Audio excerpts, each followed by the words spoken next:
രാജ്യത്ത് മറ്റൊരു വമ്പൻ പദ്ധതി കൂടി യാഥാർത്ഥ്യമാകാൻ ഒരുങ്ങുകയാണ്. അസമിൽ ബ്രഹ്മപുത്ര നദിക്കടിയിലൂടെ 15.79 കിലോമീറ്റർ ദൈർഘ്യത്തിൽ റോഡ്, റെയിൽ, തുരങ്കപാത പദ്ധതിക്ക് മന്ത്രിസഭ അംഗീകാരം നൽകിയതോടെയാണ് മറ്റൊരു വമ്പൻ പദ്ധതി യാഥാർത്ഥ്യമാകാൻ ഒരുങ്ങുന്നത്.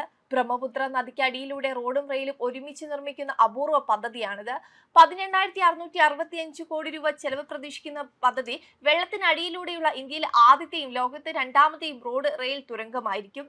പ്രധാനമന്ത്രി നരേന്ദ്രമോദിയുടെ അധ്യക്ഷതയിൽ ചേർന്ന സാമ്പത്തിക കാര്യങ്ങളുടെ മന്ത്രിസഭാ സമിതി കഴിഞ്ഞ ദിവസമാണ് പദ്ധതിക്ക് അംഗീകാരം നൽകിയത്. അതോടെ ലോകരാജ്യങ്ങളെല്ലാം ഉറ്റുനോക്കുന്നത് ഇന്ത്യയിലേക്കാണ്. ഇന്ത്യയിലെ ആദ്യത്തെ അണ്ടർ വാട്ടർ ഇരട്ട tube road cum rail tunnel പദ്ധതിയുടെ ആകെ നീളം 34 കിലോമീറ്റർ ആയിരിക്കും. റോഡ്, റെയിൽ ഗതാഗതം സുഗമമാക്കുന്നതിനായി രൂപകൽപ്പന ചെയ്ത 2 സമാന്തര തുരങ്കങ്ങൾ ഈ പദ്ധതിയിൽ ഉൾപ്പെടും. എഞ്ചിനീയറിംഗ്, പ്രൊക്യൂട്ട്മെന്റ്, കൺസ്ട്രക്ഷൻ മോഡലിലാണ് പദ്ധതി നടപ്പിലാക്കുക.